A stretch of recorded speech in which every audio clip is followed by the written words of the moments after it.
ஒட்டுமொத்த இந்தியாவிலே ஒரு தமிழ்நாட்டினுடைய முதலமைச்சர் எப்படி உதாரணமாக இருக்கிறார் என்பதற்கு கல்வியாண்டு தொடங்கும் பொழுது அனைத்து மாணவ செல்வங்களையும் வாழ்த்து செய்தி, பொதுத் தேர்வு தேதி அறிவிக்கப்பட்ட பிறகு அனைவருக்கும் நம்பிக்கை தருகின்ற வாழ்த்து செய்தி, தேர்வு முடிந்த பிறகு அதற்கான ரிசல்ட் வந்த நாளில் அந்த பிள்ளைகளுக்கெல்லாம் தன்னம்பிக்கை ஊட்டுகின்ற செய்தி, உங்களுக்காக நான் இருக்கிறேன் என்று சொல்லக்கூடிய செய்தி,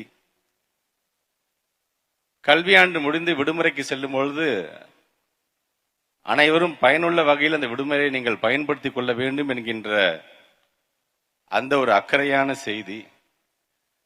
இப்படி இந்தியாவிலேயே நம்முடைய தமிழ்நாட்டுடைய முதலமைச்சர் அவர்கள் மட்டும்தான் மாணவ செல்வங்களை தங்களுடைய பிள்ளையாக பார்க்கக்கூடிய முதலமைச்சர். அந்த முதலமைச்சர் அவர்களை நம்முடைய அனைவரின் சார்பாக, எங்களுடைய துறையின் சார்பாக நான் வருக வருக வருக என்று வரவேற்பதில் மகிழ்ச்சி அடைகின்றேன். ஒரு ஐம்பெரும் விழாவாக, குறிப்பாக இன்றைக்கு எங்களுடைய தலைமை ஆசிரியர்கள் பள்ளி கல்வித்துறையில் இதுவரை இல்லாத ஒரு மிகப்பெரிய ஒரு சாதனையாக, ஹையர் செகண்டரி ஸ்கூல் என்று வரும்பொழுது ஏறத்தாழ 386 பள்ளிகள், ஹை ஸ்கூல் என்று வரும்பொழுது 1342 பள்ளிகள் என்று ஏறத்தாழ 1728 பள்ளிகள் 100% இன்றைக்கு நாங்கள் ரிசல்ட் கொடுத்திருக்கிறோம் என்று சொல்லும்போது இது ஒரு மிகப்பெரிய சாதனை.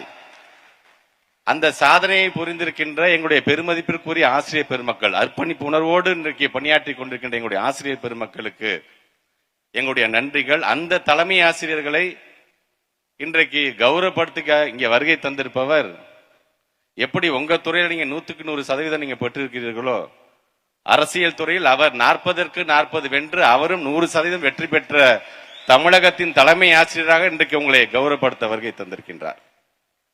அது மட்டுமல்ல, திறன் வகுப்புகள், ஸ்மார்ட் கிளாஸ் ஏறத்தாழ 22,000க்கும் மேற்பட்டிருக்கிற ஃபர்ஸ்ட் பேஸ்ல அதை திறந்து வைக்கின்ற அந்த ஒரு நிகழ்வு இந்த மாதம் இறுதிக்குள்ளாக மீதம் இருக்கின்ற 17,000 பள்ளிக்கூடங்களையும் அதை நாங்கள் கொண்டு வர போகின்றோம்.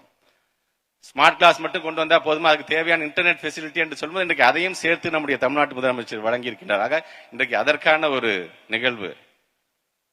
School games federation of India SGFI இன்றைக்கு தமிழ்நாட்டை விளையாட்டுத்துறையுடைய தலைநகரமாக மாற்றி காட்ட வேண்டும் என்ற தமிழ்நாட்டு முதலமைச்சருடைய கரத்தை வலுப்படுத்தி கொண்டிருக்கின்றாரே நமது மாண்புமிகு விளையாட்டுத்துறை அமைச்சர் திரு உதயநிதி ஸ்டாலின் அவர்கள். ஆக இன்றைக்கு அவருக்கெல்லாம் நாங்கள் பெருமை தேடி தருகின்ற விதமாக குறுவட்ட அளவில், வட்ட அளவில், மாநில அளவில் இன்றைக்கு எங்களுடைய பிள்ளைகள் எல்லாம் ஸ்போர்ட்ஸ்ல சாதிச்சு அதுல ஃபர்ஸ்ட் பிளேஸ் யார் வராங்களோ அவங்கள நாங்க நேஷனல் லெவல் அமுச்சு வைக்கிறோம். ஆக அதில் அங்கே சென்று எங்களுடைய பிள்ளைகள் அனைவரும் கிட்டத்தட்ட 95 பிள்ளைகள் கோல்டு மெடல் அடிச்சிருக்கிறோம். நாங்க 112 பிள்ளைகள் இன்றைக்கு நாங்கள் சில்வர் அடிச்சிருக்கிறோம். 202 பிள்ளைகள் இன்றைக்கு நாங்கள் வெண்கலம் வென்றிருக்கின்றோம். ஏறத்தாழ 409 பிள்ளைகளை கௌரவப்படுத்துகின்ற ஒரு நிகழ்வு. இப்படி ஒவ்வொன்றும் நாங்கள் செய்து கொண்டிருக்கும் போது தமிழ்நாட்டுடைய முதலமைச்சராக பொறுப்பேற்றவுடன் 2 பிறந்த நாள்கள், அதன் பிறகு வந்த 2 பிறந்த நாள்கள் யாருக்கு அர்ப்பணிச்சார் தெரியுமா? ஒரு பிறந்த நாள் அன்று 2022 நான் முதல்வன் திட்டத்தை கொண்டு வந்தார். அவருடைய பிறந்த நாள் அன்று இது என்னுடைய கனவு திட்டம் என்று கொண்டு வந்தார். அது மாணவர்களுக்காக. கடந்த ஆண்டு பிறந்த நாள் என்று வரும்பொழுது ஒட்டுமொத்தமாக ஆசிரியர் பெருமக்களுக்கு அவர்களுக்கான பல்வேறு திட்டங்களை வழங்கி இன்றைக்கு அந்த திட்டத்தில் ஒரு திட்டமாக அவர்களுக்கெல்லாம் மடிக்கணினி வழங்கக்கூடிய ஒரு நிகழ்வு என்று இன்றைக்கு இதெல்லாம் சேர்த்து நாங்கள் ஒரு ஐம்பெரும் விழாவாக இன்றைக்கு நாங்கள் கொண்டாடி கொண்டிருக்கின்றோம்.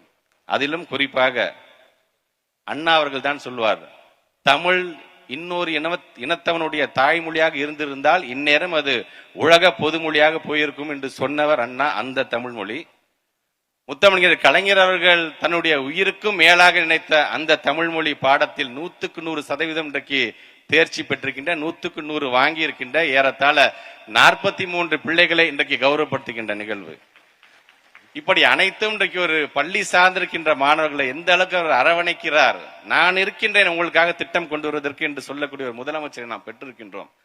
இப்படிப்பட்ட ஒரு முதலமைச்சர் இருக்கும்போது இன்னும் எங்களுடைய பிள்ளைகள் அதிகப்படியான சாதனைகள். நான் சொன்னது வெறும் 1728 பள்ளிக்கூடங்கள் நாங்கள் 100% கொடுத்திருக்கோம் போது மற்ற பள்ளிக்கூடங்கள்லாம் 98%, 99% ஏதாச்சும் ஒரு சப்ஜெக்ட்ல ஒரு குழந்தைங்க ஃபெயில் ஆனா கூட அது அந்த மாதிரி ஆயிடுது. ஆனா அவர்களும் இப்ப சப்ளிமெண்டரி எக்ஸாம் எழுத போறாங்க. கண்டிப்பாக இது 1728 தாண்டும் என்கின்ற அந்த உறுதியை நாம் தமிழ்நாடு முதலமைச்சருக்கு சொல்ல கடமைப்பட்டிருக்கின்றேன்.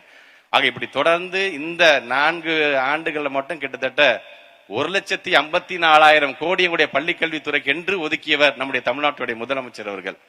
ஆக இன்றைக்கு அதில் அதிகப்படியாக சாதனையை புரிய வேண்டும் என்று நாங்கள் ஆசைப்படுகிறோம். அதற்கு எங்களுக்கு உத்வேகத்தை வழங்கி கொண்டிருக்கின்ற முதலமைச்சர் அவர்களுக்கும், நமது மாண்புமிகு அமைச்சர் பெருமக்கள், என்னுடைய பாசத்துக்குரிய அண்ணன் மாசு அண்ணனுக்கும், அண்ணன் சேகர்பாபு அண்ணன் அவர்களுக்கும், நம்முடைய நாடாளுமன்றத்துடைய உறுப்பினர் அண்ணன் தயாநிதி மாறன் அவர்களுக்கும், வணக்கத்திற்குரிய மேயர் பிரியா அவர்களுக்கும், அதே போன்று இங்கே எங்களுடைய விளையாட்டுத்துறை அமைச்சர், இளைஞர் நலத்துறை அமைச்சர், ஏன் எங்களை பொறுத்திருக்கும் எங்களை போன்ற இளைஞர்களுக்கு தான் அவர் தான் துணை முதலமைச்சர். ஆக அவருக்கும் எங்களுடைய வாழ்த்துக்கள்.